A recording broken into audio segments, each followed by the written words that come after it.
ఒక స్త్రీ ప్రేమ యముడి ముందే నిలబడి విధిని మార్చిందని శాశ్వతంగా చెబుతారు. సావిత్రి పేరు మాత్రమే కాదు, ఒక అద్భుతమైన శక్తి.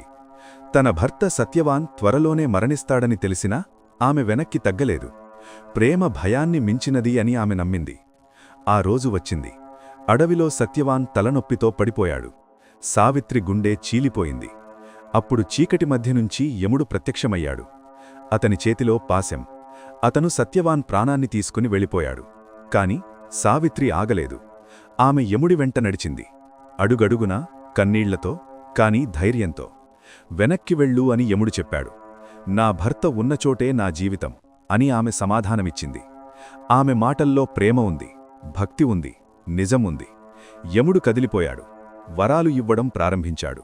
కాని సావిత్రి చివరి వరంగా నా భర్త ప్రాణం అడిగింది.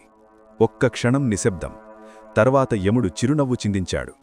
నీ ప్రేమ గెలిచింది అన్నాడు. ప్రేమ, ధైర్యం, భక్తి కలిసినప్పుడు విధి కూడా తలవంచుతుంది.